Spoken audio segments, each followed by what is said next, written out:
Hold on to your butts as we pile into the electric SUVs and prepare to take a leisurely tour of Steven Spielberg's Jurassic Park. Stay with us. Get ready for the 3324 podcast, where lifelong friends Dean Legiro and Eric Kuber share their love of all things music and movies. Dean has directed short films and is a music trivia buff. And Eric, trained in audio engineering, brings his extensive knowledge of music and film to the conversation as they discuss, debate, and celebrate their favorite albums, films, and much more. Welcome, friends, to the 3324 podcast. All aboard for Jurassic Park. We're going to have a great discussion of this film from 1993. And of course, Eric is right here in the passenger seat. And it's an electric vehicle, so neither one of us are steering this one. That's right. We're remote control. Right, it's on electric all the rails. Way. That's it. Spared no expense. No expense. Which yeah, you beat me to it. Yep, he beat me to it too, and that will I'm sure that quote will come up multiple times in this episode. So thank you everybody for joining us each week to join us in this conversation. We talk about music and movies, the stuff that we really enjoy. We have a blast and a lot of fun talking about it. So thanks for joining. If you want to just go ahead and follow us on your favorite podcast provider, that'd be doing us a solid. If you're watching on YouTube, go ahead and hit the subscribe and the like button. That helps too. It's free. It doesn't cost anything but a click or a tap on your computer screen. So yeah, as you may have heard, we've got guests. We got guests here. We've got them. We got them. We got a full load. Actually, we have enough for 2 SUVs, I think. Because I don't want to ride with Roland. No one does. No. It's weird. And I can't drive through a lot of parks and schools, so we can't. That's go it. anywhere. 50 feet away. He'd give Malcolm a run for his money for sure. That's no it. doubt. So yeah, with us is Mr. Roland Uruci, filmmaker, director, writer, auteur. I think we can put that moniker on him. I feel comfortable giving him the moniker of auteur. Okay. And also creator of the Ready Speaker podcast, which is on YouTube. So you can check that out and go ahead and give him a follow. He does a lot of great material, really gives some in-depth analyses of films that are out now. So welcome, Roland. Welcome aboard. How are you? Thank you for having me. As always. Yeah. Next up, since we're going with people with hats, Mr. Gerry Sullivan is with us again. He feels he represents the everyman, but that's right. He does. But you know what? I always love having Gerry on because he's got a very unique point of view, and his sense of humor is very similar to mine. So it's very dry. So thank you for having me. That. So welcome, yes, sir. Welcome aboard, Gerry, as well. Thank you. Last but not least, he's not dressed as anything, which is kind of strange. He's dressed as like a guy. Toys.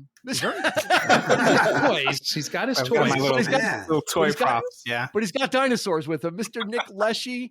I I usually was have going to the say, are you happy to going see on. me? But I was telling you before the recording, it was like, I could have done Malcolm with the low cut. You kind of look Malcolm-y with the black shirt. Yeah. And the leather jacket. That would have been many of your viewers away. Yeah. I don't know. You might be the anti Jeff Goldblum. I'm not sure. You're like his brother Gary Goldblum. The tailor. He's the tailor. Yes. The family disappointment. Nick is the creator of the City of Kick blog, which you can find on those internets out there somewhere. Rest assured, though, we'll drop a link in the show notes for the City of Kick and for Roland Uruci's Ready Speaker podcast. So go ahead and visit those, won't you, as well, when you've got a spare moment after you're done with this stuff. Don't leave for them. They insist. Nice. They insist you stay. Hey, It's not me. They insist that you Yes. stay and wait, and then you go see them, and they'll be there. Don't make me turn my hat around on you. That's it already. I need you to stay. Wardrobe change number 1. So tonight we're talking about 1993's Jurassic Park. So let's get into the stats because there are some big heavy hitter stats here. This was released in June of 1993, written by Mr. Michael Crichton and David Koepp, based on Michael Crichton's novel. I got into after this, I went on a Michael Crichton tear and I started reading a whole bunch of his novels that were out at the time. Directed by Mr. Steven Spielberg, a $63 million budget, $1.046 billion with a B box office gross. The highest grossing film up to that point, replacing his own E.T. So he kind Not of bad. bested it. Yeah, he bested himself. It was nominated for 3 Oscars and it won all 3. Best sound effects editing, best sound, and best visual effects. That should have been a slam dunk. Yep. Safe to say everybody saw this in the theater? No, I did. Yep. Again, you, Gerry? Again with you not seeing a movie in the theater? What were you doing? Where were you in '93 that you didn't see this? You know what? This could have been $1.048 billion if you had bought a ticket. This came out in the summer of '93, right? It certainly did. Where were you? I was. You better say anything short of being in Alaska is not going to be acceptable. Well, I was in a month-long bed rest because I had an operation on my jaw that apparently my bones are like an 80-year-old man's and they were very fragile. So I was not allowed to leave a bed for over a month.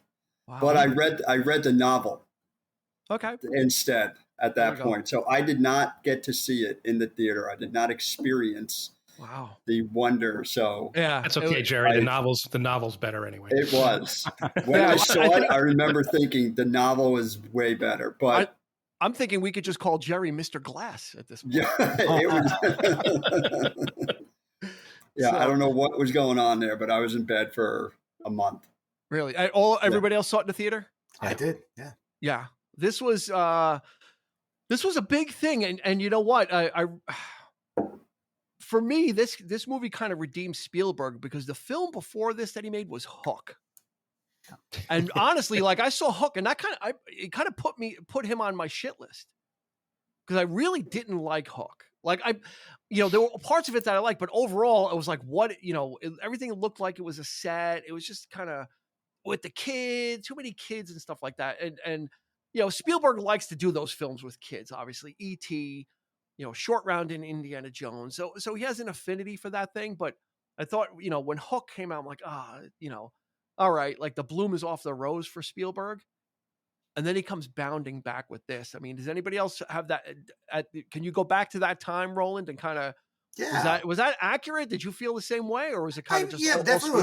Hook was definitely not a film for me. I just think it's not his right rhythm. And this righted his ship, so to speak. Hook, pun, but yeah, he definitely, I think, lost his rhythm with Hook, and I think he's just overwhelmed with Robin Williams and all this other stuff. And you had Dustin Hoffman in it. There's like big players and trying to do comedy. It wasn't his thing. When you got into this, though, from the beginning, there was great tempo, great shots, great rhythm. Even it holds up. I mean, I rewatch it every couple of years. Yeah. It just does hold up out of all of them. When I watch the other versions, the other franchise films, I always go back to this, say it was a good story, because I watched the other ones and I'm like, God damn, the first was such a good story. Yes, it's book based. Yeah. It's the original author working on it. It's not as good as the book, obviously. I just think there's a lot of things that were, sort of massaged into a film format that just can't be played from the book.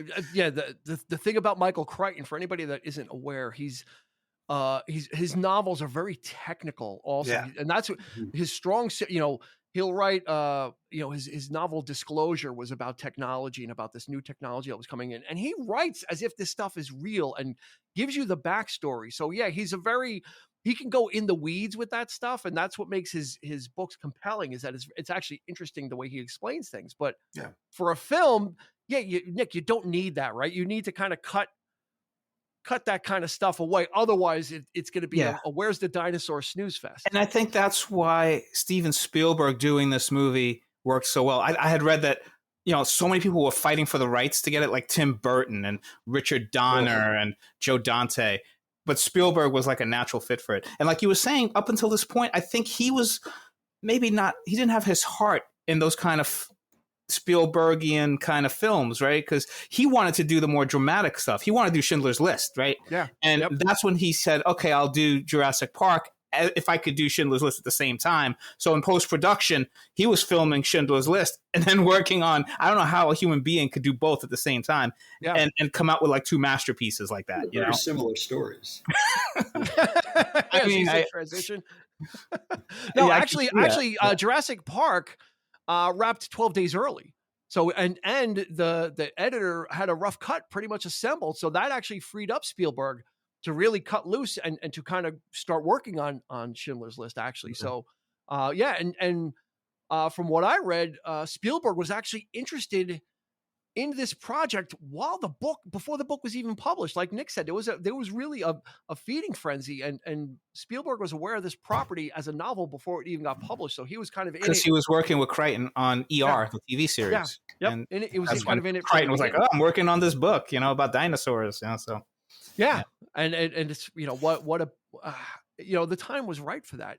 Eric, you and I coming off of the Indiana Jones films, kind of, always have been Spielberg films, but I think you felt the same way about Hook as well. We're going to drag Hook a little bit.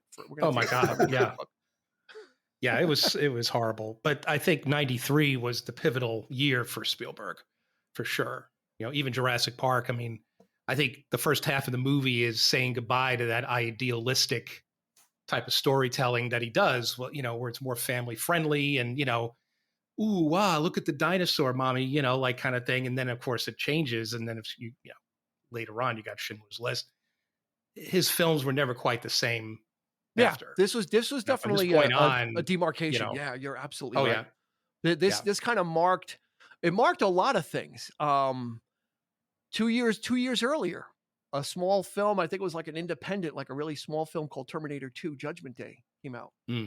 Not a lot of people, it was like a very small film. Not a lot of people saw this little film, but it introduced. I'm going to write that down. I'm going to write that down so I can watch it. I don't know about that one. I haven't heard of that one. Yeah, it might be hard to find. Maybe, I don't know. There might not be any merchandise. Do I have anything I can track on this? There might not even be any prints available. It might have been lost to time. Yeah, time. Yeah. Time is probably a big thing about this film.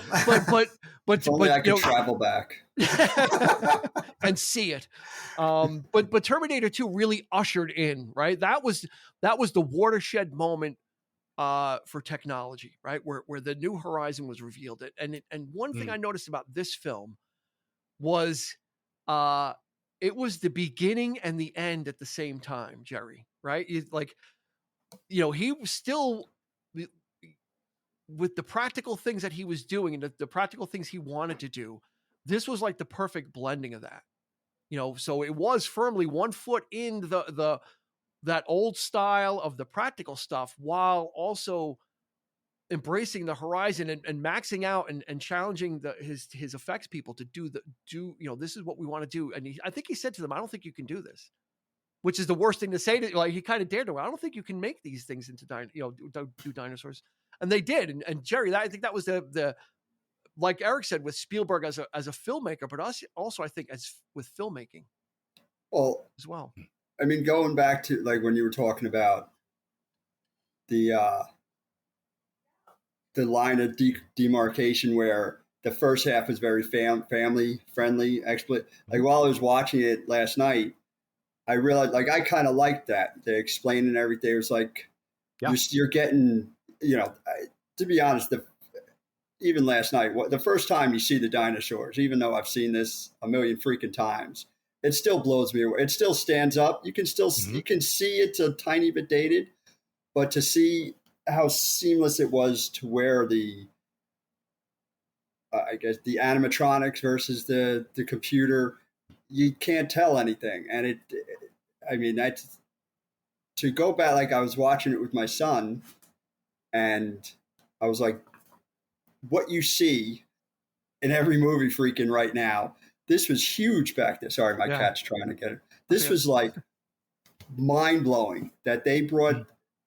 I mean, because then you look at previous, everything was obviously it was a puppet or whatever. This looked like they had a dinosaur walking through, and it was like, it's still mind blowing. They've gone from there to what we see now. I think they get a little crazy. Yeah, and that's the thing the excesses that we see now, that that's what maybe makes Jurassic Park so special. Part of the thing, Gerry, with that scene though too, is Laura Dern and Sam Neill selling it. Yes, like they sell the react, especially Laura Dern. Like her jaw just drops when she comes out of the Jeep. when they see the brachiosaur for the first time, turns her head.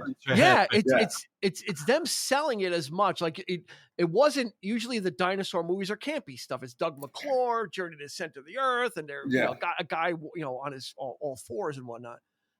Let's get into the casting before we go any further. Because we've got a nice cast here. We've got, of course, Sam Neill as Alan Grant, Laura Dern as Ellie Sattler, Jeff Goldblum as Dr. Ian Malcolm, Boom chicka wow wow.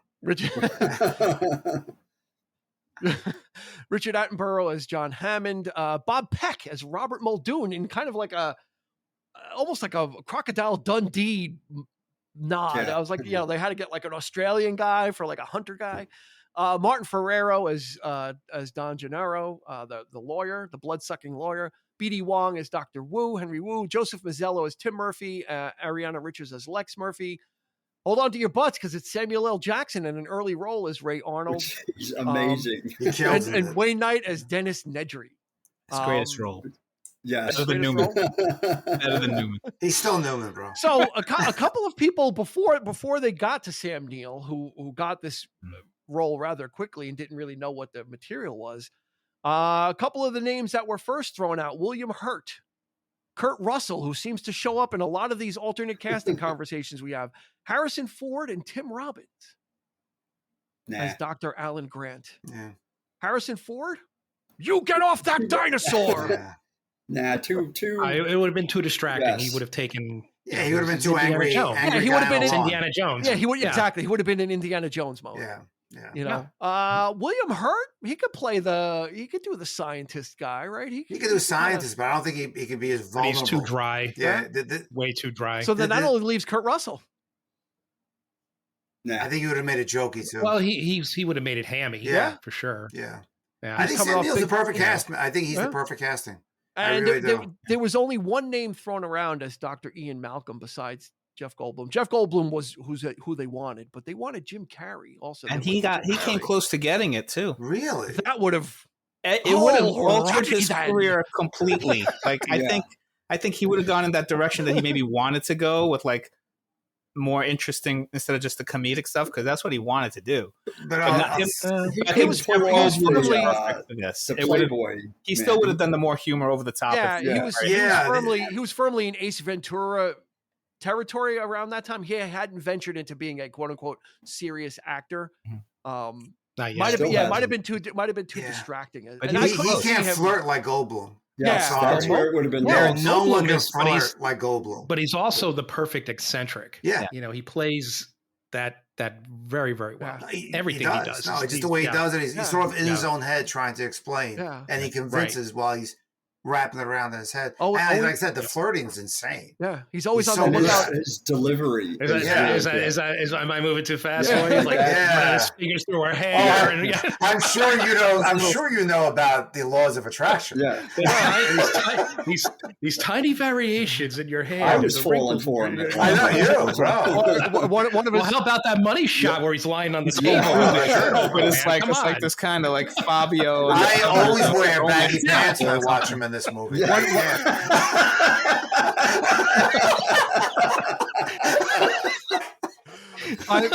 of my favorite lines. Close the door. He's on.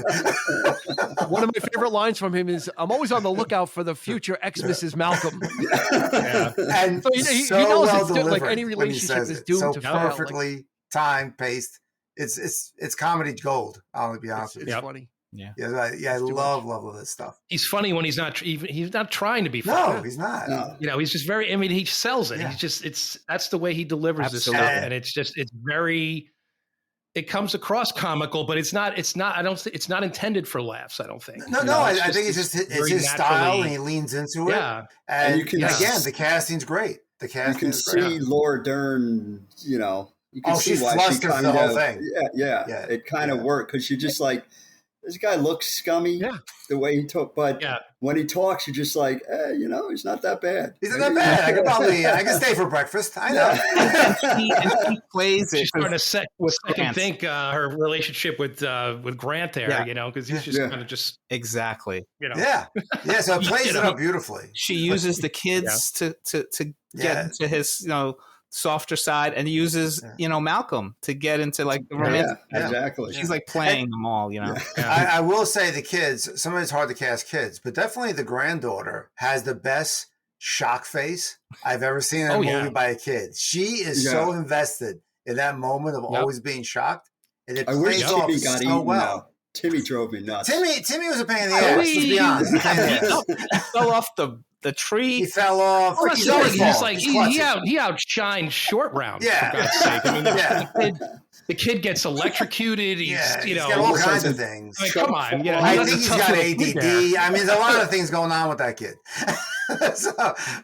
And by the way, he could have easily fit through that fence. I know that. No doubt I don't know what was going on with that stuff. Right? Yeah. Right? Yeah.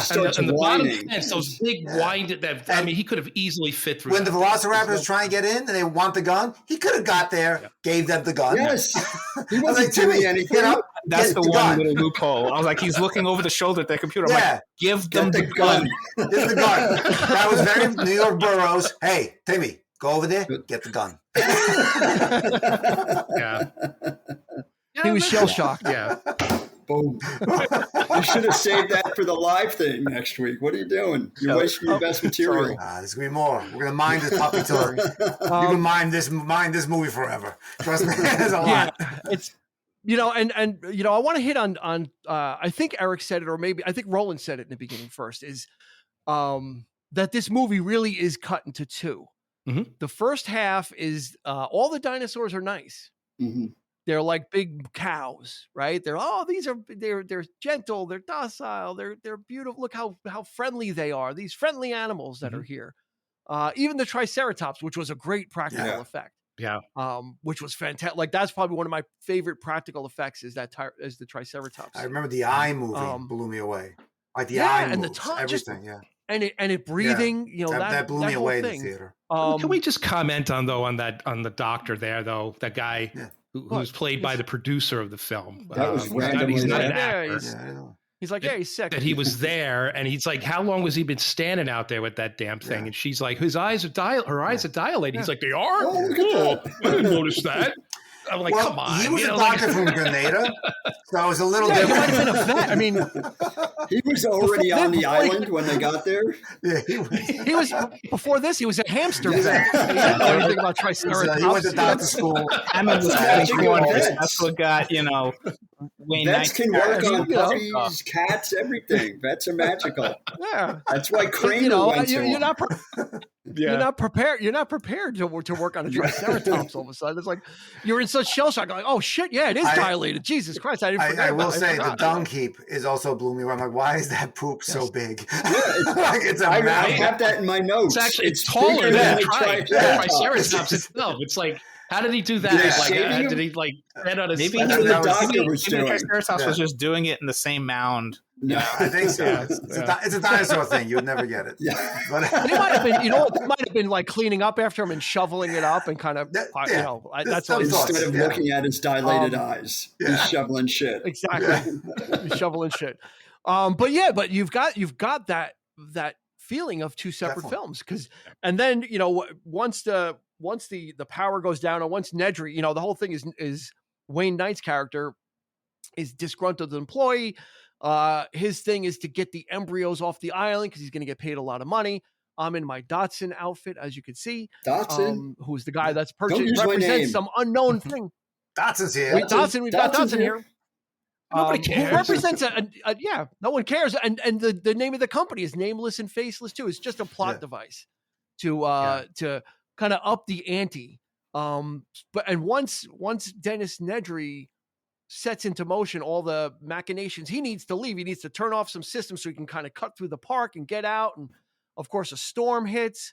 That's when Spielberg really kind of starts to hit his Jaws stride, right? Because a lot of the T-Rex scene has been compared to his work in Jaws. Although, and in a weird way, with Jaws, the terror was we never saw the shark, and it was the fear of the unknown. In this case, they've kind of shown the other dinosaurs, but they hadn't shown the T-Rex or the Velociraptor. So we kind of saw dinosaurs, but we saw nice dinosaurs. We saw cuddly dinosaurs. We saw fun dinosaurs. Then all of a sudden, when this T-Rex comes out, I remember in the theater, the theater was first of all, there's no score playing during that scene. All you're hearing is the effect, the rain, the kids screaming, the roar of the dinosaur, the vibrations of the vibration, the vibration. And it was, I remember in the theater, it was terrifying. That's why they earned those Oscars, because they invented the digital surround sound for that. And of course the special effects for it. The vibration was a guitar string under the car. Yeah. Nice. They didn't know how to get that. They didn't know how to and they visualize couldn't figure it out. It took them a long time to come up with that. And the simplest thing you think so perfect was one of the hardest things to do. So perfect. And to get that. This was Eric's reference where he said it was split into two movies. And I wholeheartedly agree. And even the first half, it's soft, it's approachable. The colors are different. They're very muted. It's like I said, soft color, sands, wide spaces and fields.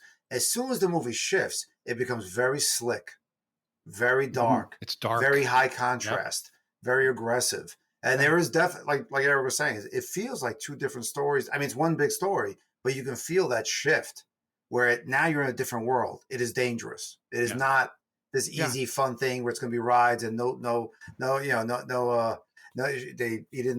most expensive things in the world. No, I'm fumbling, sorry.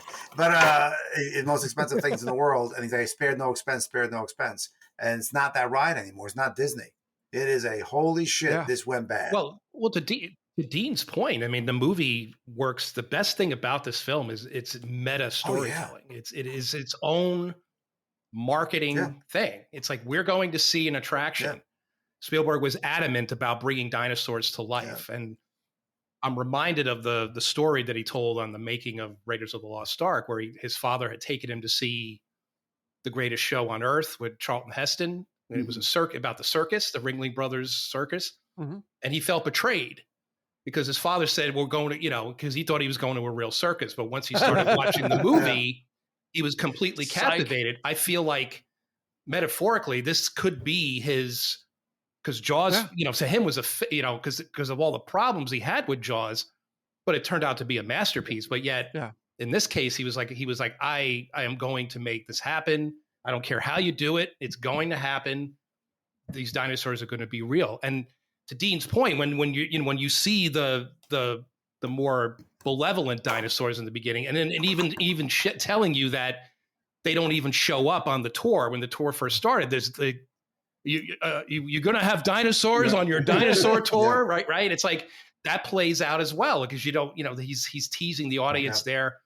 It was such a brilliant, great thing pacing. To do, just in the story. He brought in animatronic, like Stan Winston, to do the old-fashioned animatronics. He had stop-motion animators. He was going to do that because he didn't know the technology was there yet. They were building this as they were going along. And then there's that line in the movie where the paleontologists are like, we're not going to have our jobs are gone, right? And they're like, no, you mean we're going to be extinct?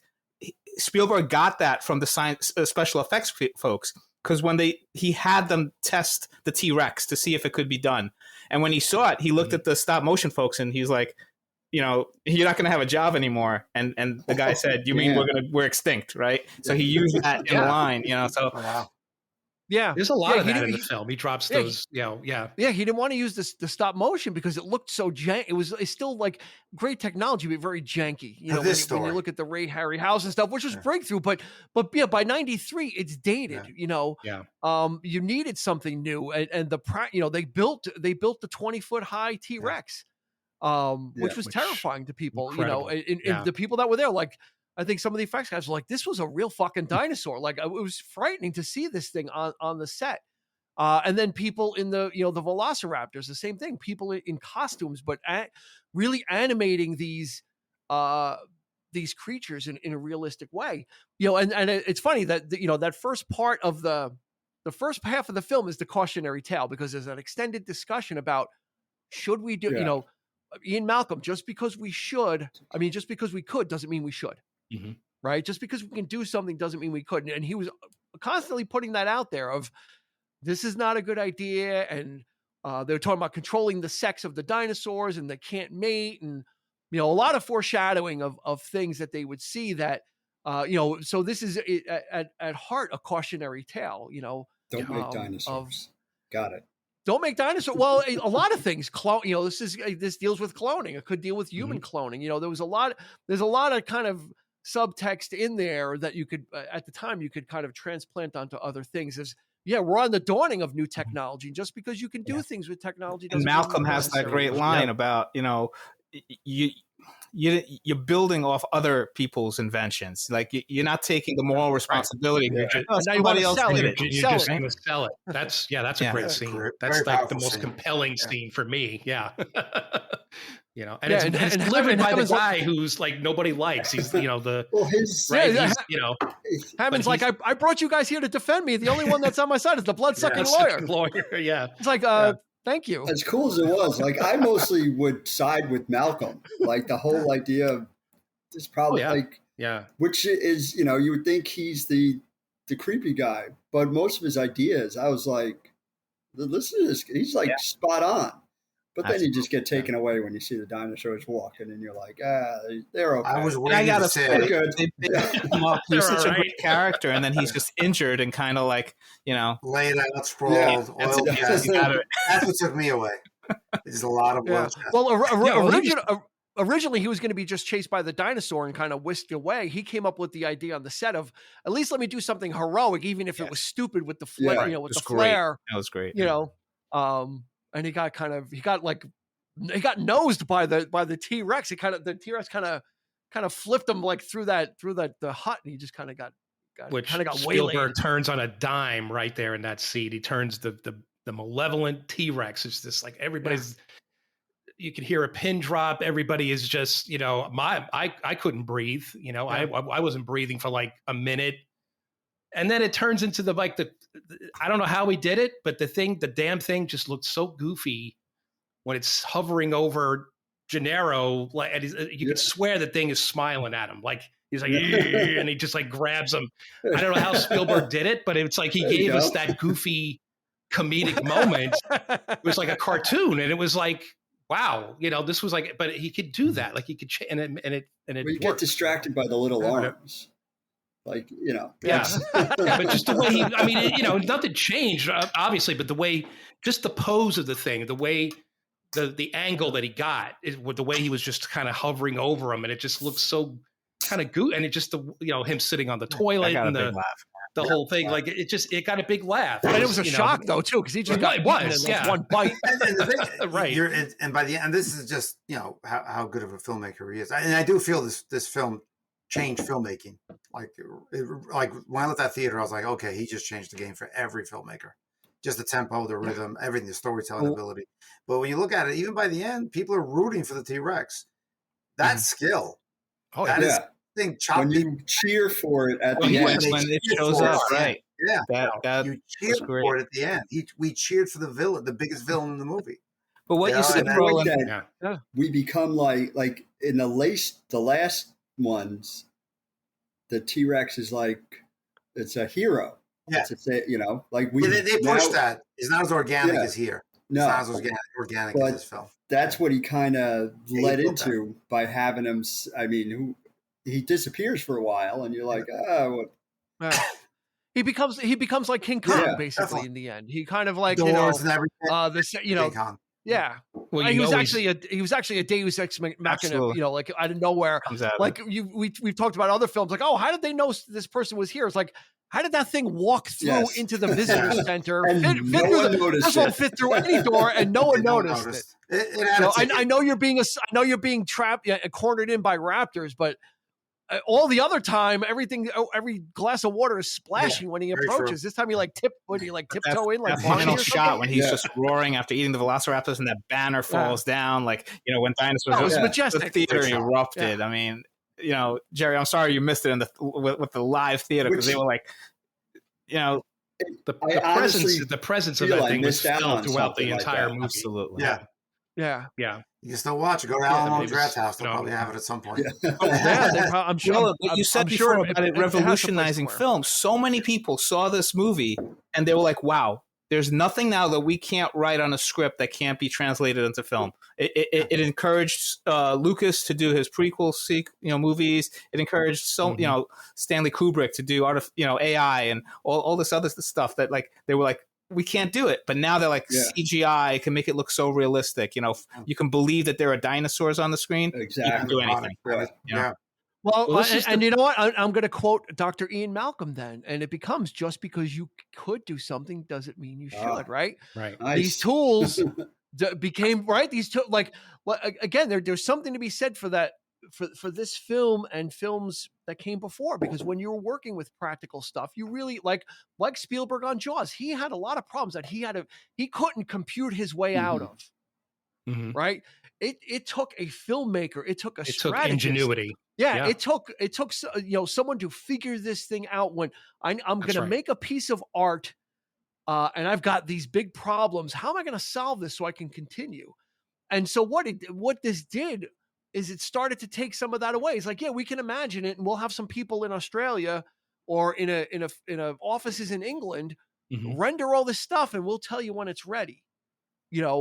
So yeah, it's kind of like, yeah, if I can visualize it, it can come true now, and it's great. We've got the scene in Endgame, when all the heroes come through for Thanos, it raises the hair on the back of your neck, but there's also something to be said for the filmmaker that needed to figure these things out, right? Oh, absolutely.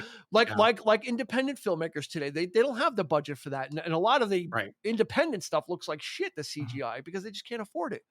So they got to figure. You got to be creative and figure these things out. And it's like, well, how am I going to do this? I always thought that the CGI in movies like this were always better anyway. Having a CG element within a real environment. Yeah. Was always better for me. Yeah. Now everything is the backgrounds. There is nothing like filming on location in an exotic place. The indie films, Hawaii, wherever it is. I mean, just to have those little elements, I always preferred that over. And this movie was all practical. Or even using this movie's all practical.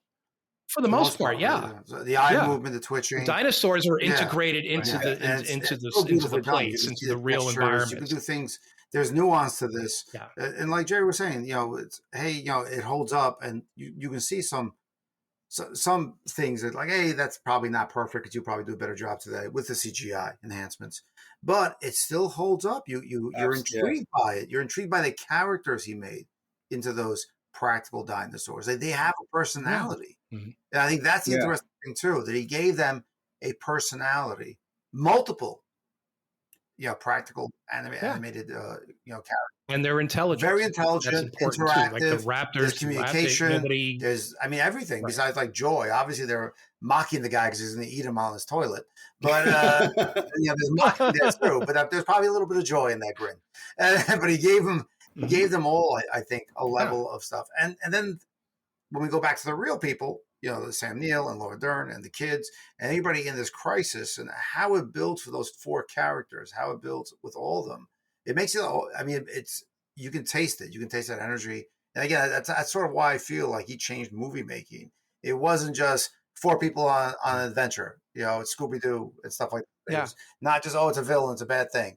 No, let's get past this. And I think we were still in the world of horror films with masked creatures killing you at camp because you had sex, and all these other. That world was still very active and vibrant, during this time. We're just a few years past Carrie and those other Stephen King push to do all those things where just the unknown scares you. This is a very known entity. Yeah, they just landed right in front of you, and it's 20 feet tall, and they can rip you in half. Yeah, and you had to do it. You can't hide a dinosaur. There's no gas car. Right. You have to get past the gate. You got to get past the door. Yeah. And then that funny bit, well, they can't get out unless they know how to use a doorknob, and they know how to use a doorknob.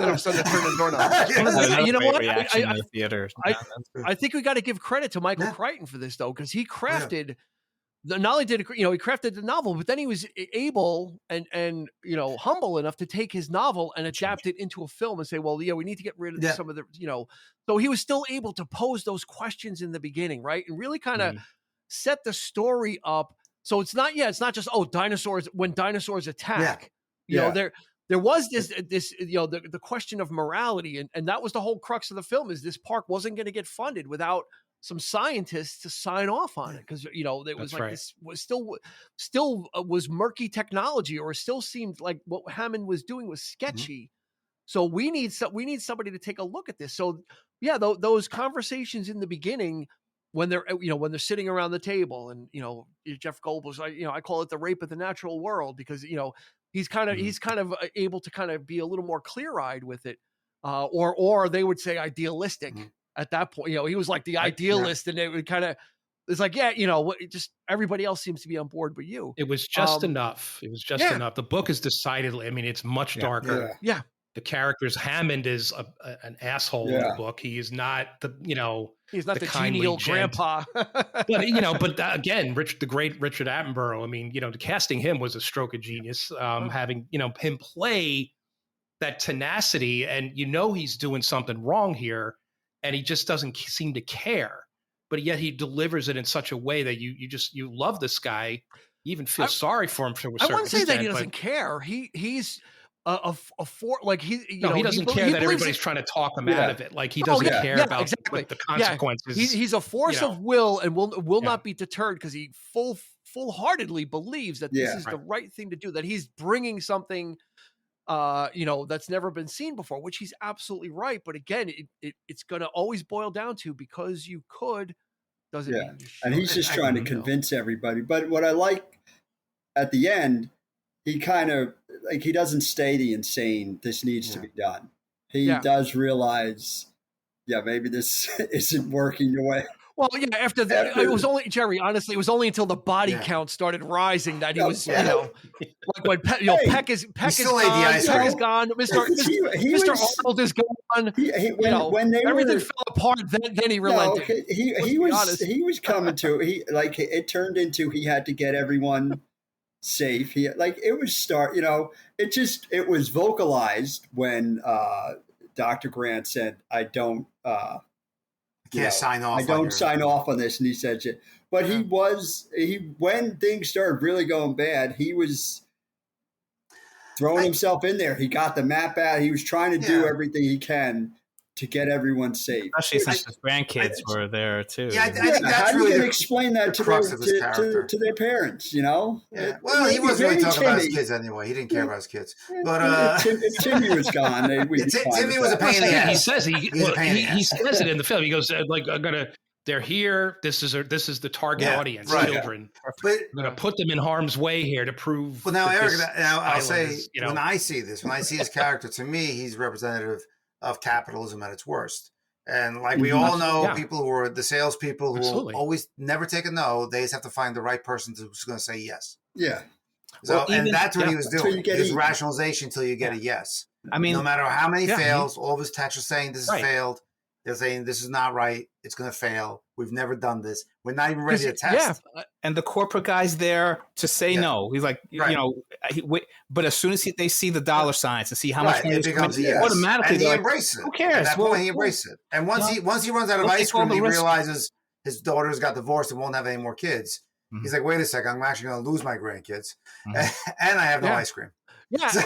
Yeah, Roland, you hit the nail on the head, because like we said earlier, the other line that comes up a lot from Hammond is spared no expense. He's someone that believes that if you throw enough money at anything, like he made it a point to say, we spared no expense. That doesn't mean the stuff is good. That still doesn't excuse what you're doing, right? His thing was, and when Laura Dern is eating the vanilla ice cream, she goes, this is really good. And then at the end, he's like, spared no expense. It didn't mean like all the money in the world couldn't fix this stuff, couldn't get his grandkids out of peril. But his attitude before that, right? When Alan Grant in one of the very first scenes, when Hammond showed up and they're like, no, we're busy. I'll fund your research for 3 years. Just throw money at it and you'll get what you want. But it's also selective throwing money at it, right? Because again, that's where the Wayne Knight character wasn't getting what he wanted. The doctors, I think there's subtext there about they didn't really spend. You only had a couple of people working the IT. You couldn't have more support people. Yeah, Newman working the IT.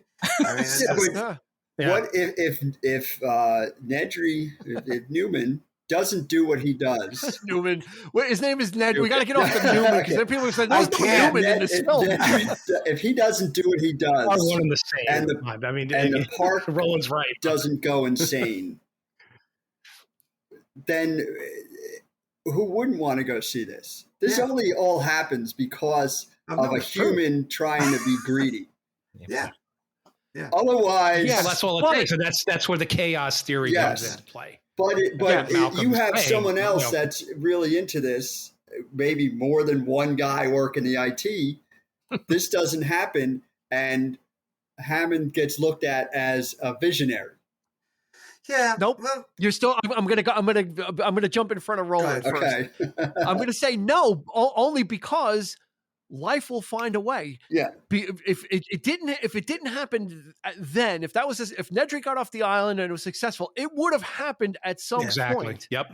Like just because the fences were electrified, that doesn't mean because even Peck said the Velociraptors were testing the fences systematically.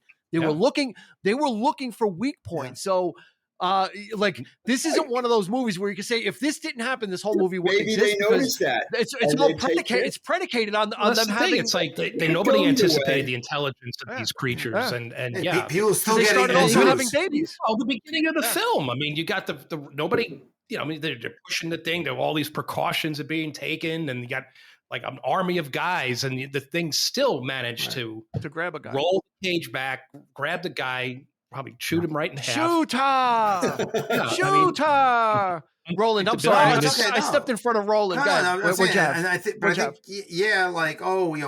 He turned around and benevolence and everything, but it's capitalism. I mean, to me, it's a real indicator of a bad form of capitalism, of where it's say do whatever you got to do, ask whoever you got to ask. And the only real, I think for him, and actually, no, this is the point too, is that you're talking about, it's only so many people in this building, and why isn't he paying them? That's actually the way business works.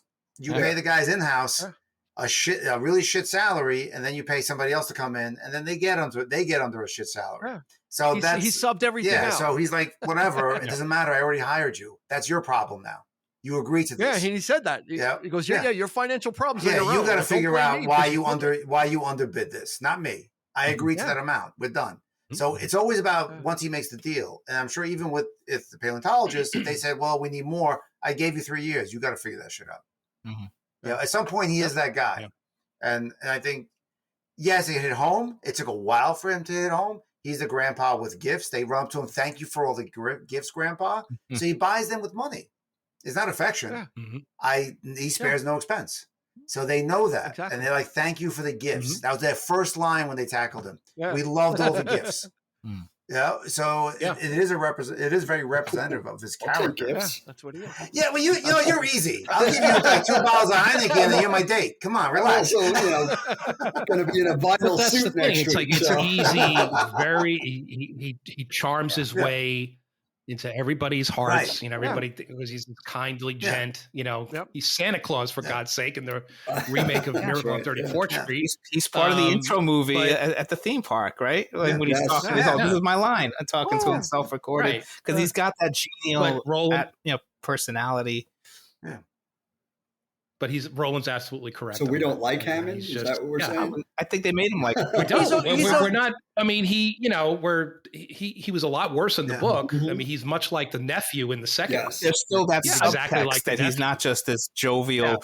I'm just altruistic and everything. He cuts corners. He's thinking of profit. He's like, and he's obsessed. He's obsessed. Maybe somebody will get hurt, but you got.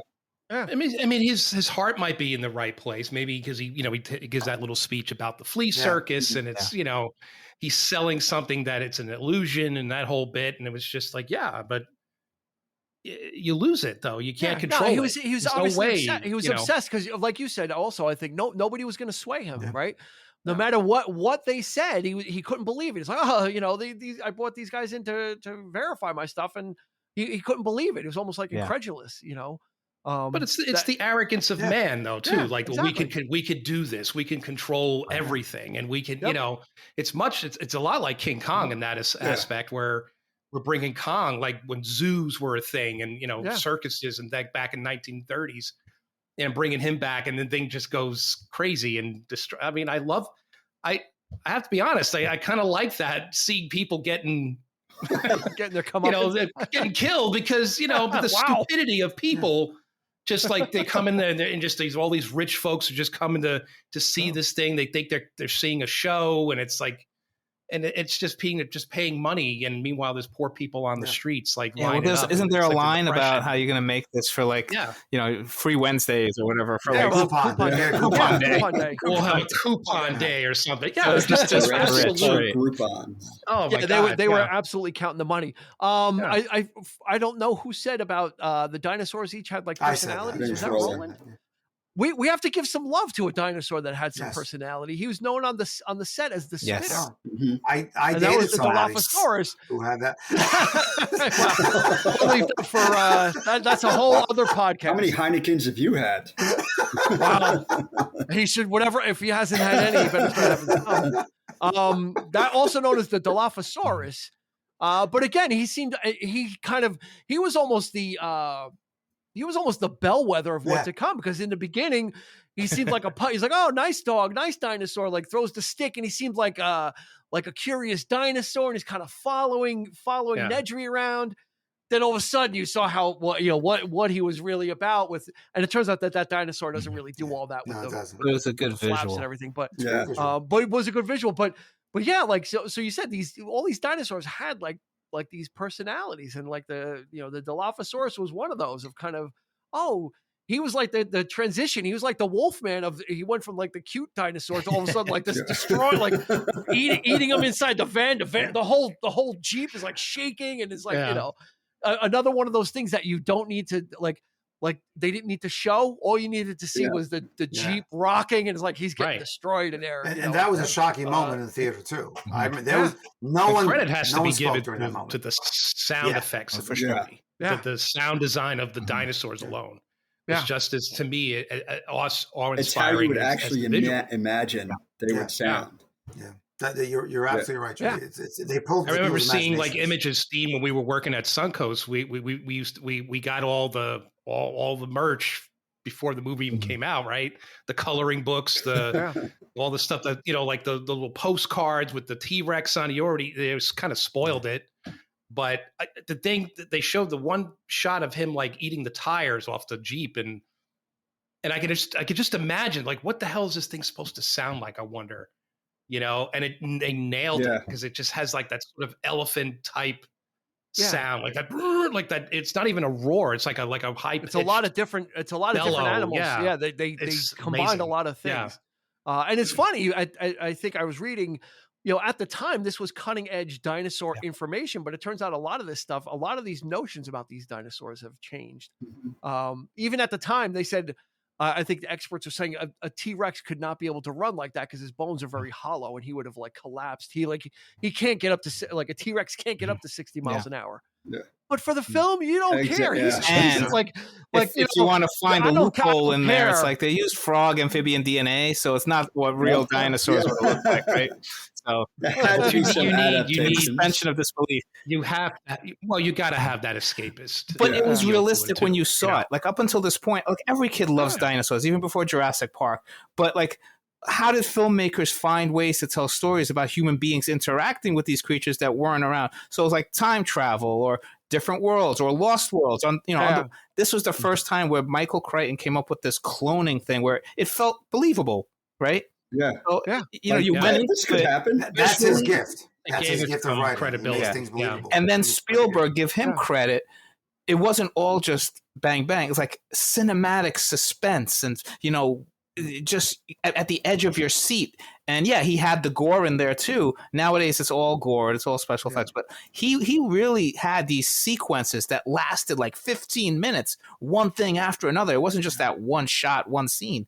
It was like he really had it all played out in his head, like different things to do. The reflection, in the kitchen when the velociraptor I mean, just like brilliant stuff, Even how he built the world. He kept upping the ante with the that was one of his things. Like, that was like probably from his Indiana Jones day.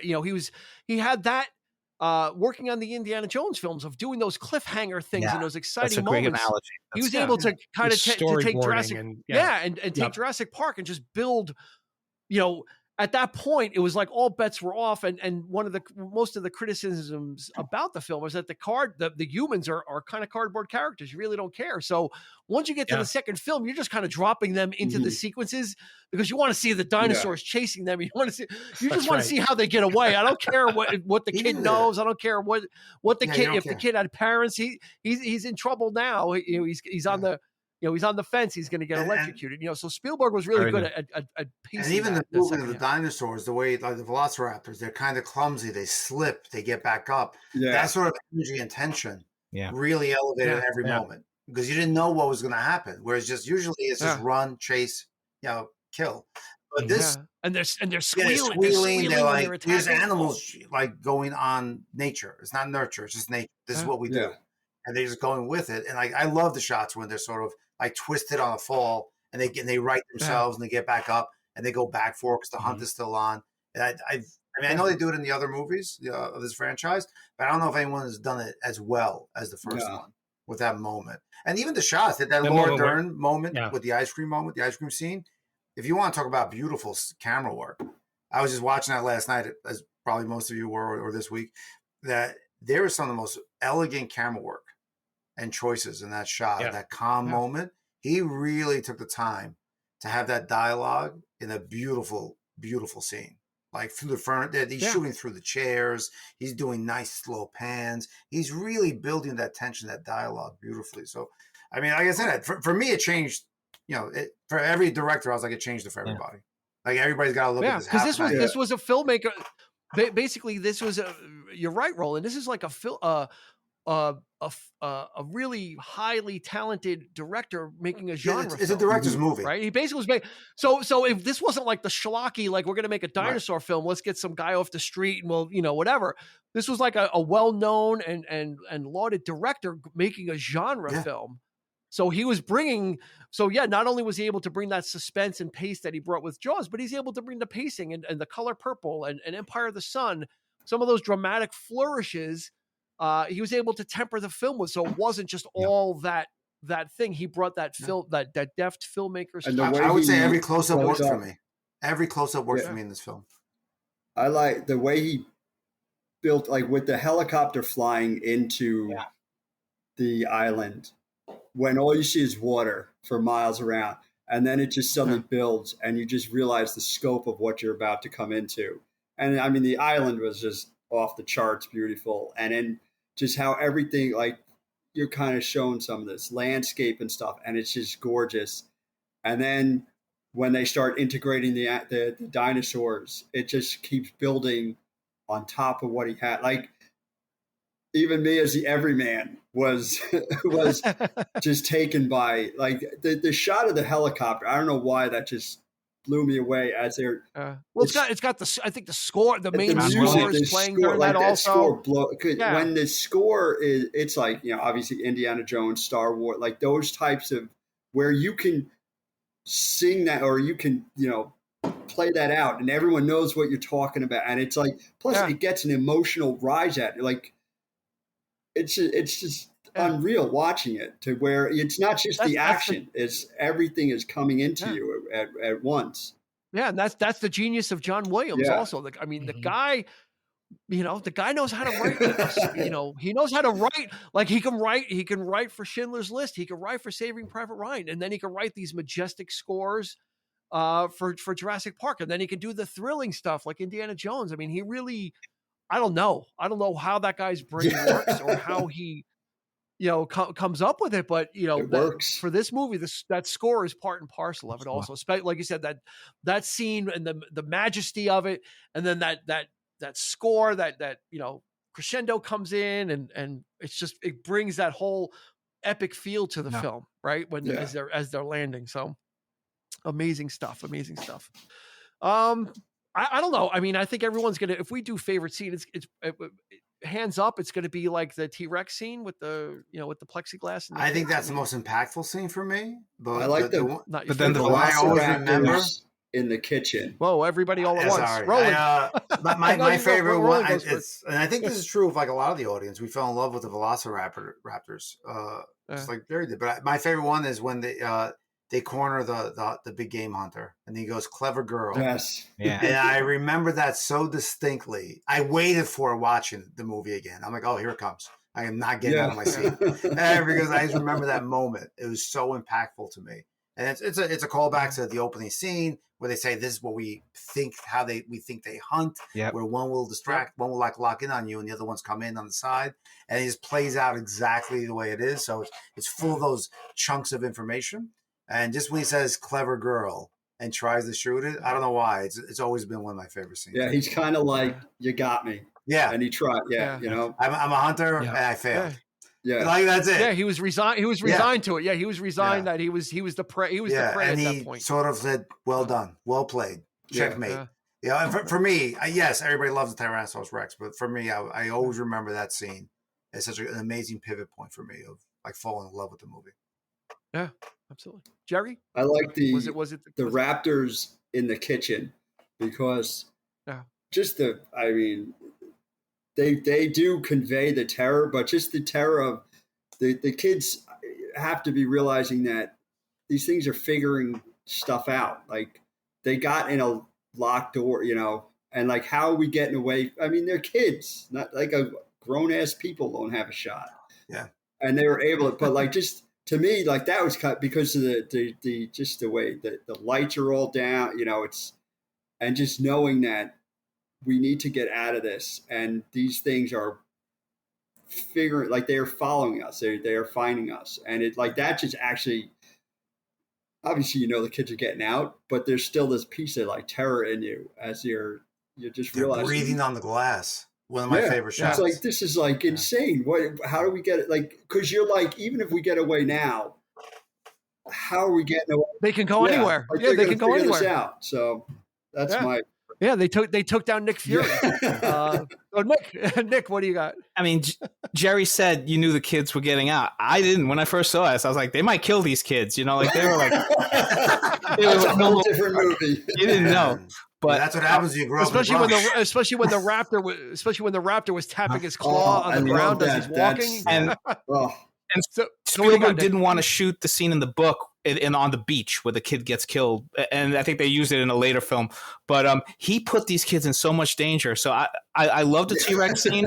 I love the Velociraptor scene.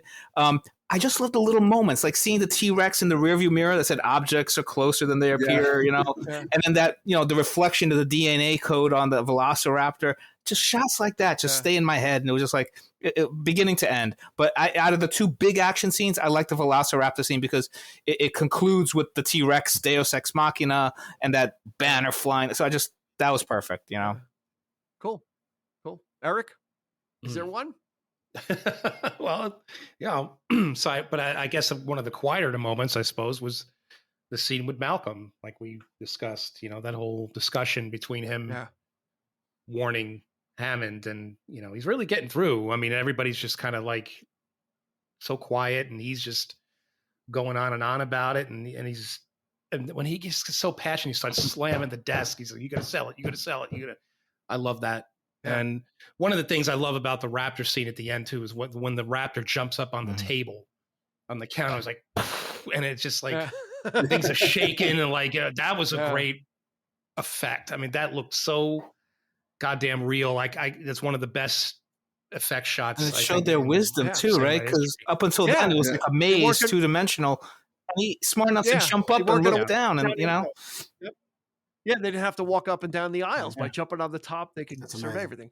I'm not going to go with a favorite scene. I'm going to go with a performance. And I think, you know, in thinking about this, I think Ariana Richards probably had one of the strongest performances. She was Lex. She was the little girl. Yeah. From the point when Gennaro leaves, you know, or Guerrero, whatever his name is, leaves the thing, and she's like, he left us. Like, she was in shock mode. Like her performance there. From there on out was just kind of, she was someone that was constantly in fear, afraid. Whereas her brother Tim's kind of like, oh yeah, this is cool. We're feeding the dinosaurs, and she was still like, I'm not in on this. Like I you know, she was still, shell-shocked from what had happened and was still affected by it, right? She was still she wasn't all right with it, even though Tim was like, yeah, this is cool and this is fun now. Even after the kid got electrocuted, he's like, oh yeah, but Ariana Richards, she did a really good job. Like she really kind of, she was kind of like, she represented like the lead of the kid faction as far as the acting job, Joseph Mazzello as Tim, he didn't have a lot to do. He was just like the standard kind of kid. He got into trouble. He was more in peril than anything. For her, it was more, and then Grant's relationship with her, right? Because that whole thing was about Ellie trying to position him with kids, to have kids, and his reluctance. And then he became her protector. He's like, I'm not going to let anything to happen to you. I promise. That's not going to, So there was, I liked her performance in this, and for a kid that young she really kind of rose to the challenge. Sometimes these kids could torpedo, a kid can torpedo the film if he's too self-aware or he looks like he's out of it. And she was like, you believed. And I would too. If I was under that plexiglass, if I was under the the Jello shot. If I was under the plexiglass with that thing coming on, I wouldn't have to be acting. That wouldn't be acting. You know how she got the part, right? They auditioned so many people. They had her screaming, right? To see who would do. Yeah. And Spielberg's wife was like sleeping on the couch, and her scream woke her up. Like she really thought some kid was in trouble. So he was like, that was one of the things that convinced him to cast her. She got she woke up and she's like, oh my God, what happened to the kids? And it's like, no, it's just an action. It's the audition tape. It's like, and when Tim is lying on the ground electrocuted and she's crying, she was great. That was she's great as well. She's a highlight of this movie, 100% a highlight. And even with the cliche of a little kid who like it becomes a hacker and can save the day, it's believable. I just she sold it. She's like, I know this program. I know this. CD-ROM. It's like, insert disc. Okay, let me just nowadays it's just, let me take out my iPhone and I'll just activate everything. I'll just have Siri do it. Siri, turn on all the security gates. Okay, there you go. Done. When she says he left us like that, because it wasn't so much she was almost as there's a dinosaur running around. It was like must be the first time that she realized all adults are not protecting you. Yeah. And that just conveyed, that just shows such she just couldn't believe it. It's like, what the F? You're the grown up. You're supposed to protect us. And she's coming from divorcing parents. So there's so much layer on that. I was just about to point that out. She simply could not believe it. She's like, he left us. You're like, you're not supposed to do that to a kid. Yeah. Like, what kind of person is that? What kind of person is that? Like, he left us, Absolutely. Absolutely. Yeah. It was real. Yeah.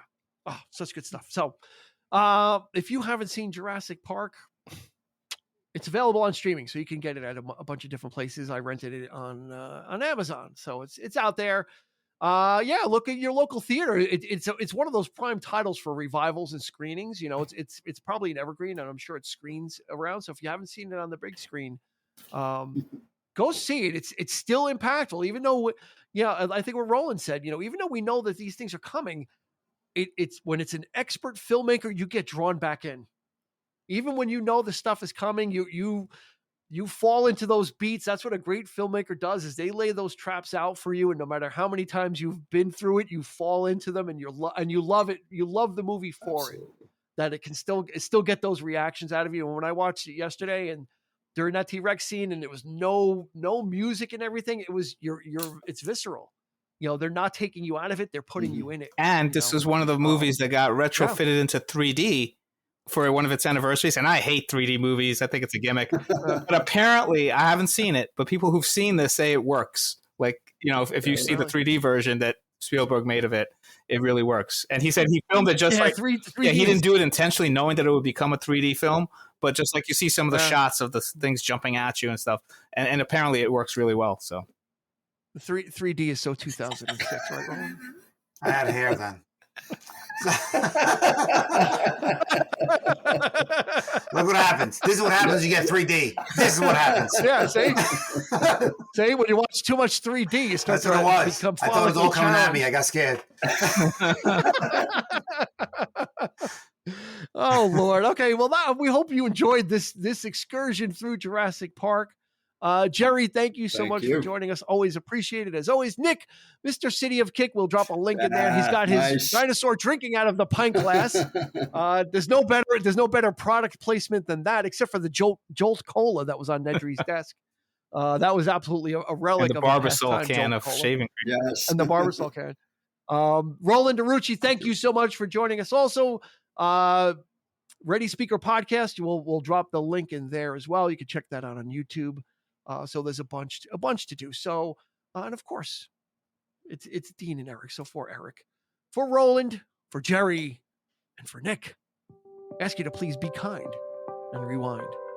You've been listening to the 3324 podcast with Dean Legiro and Eric Kuber. You can find us on your favorite podcast provider, so please like, subscribe, and rate to become a part of the 3324 family. Your feedback is important, so make sure to follow us on Instagram and Facebook at 3324 podcast and on Twitter at 3324p to join the conversation.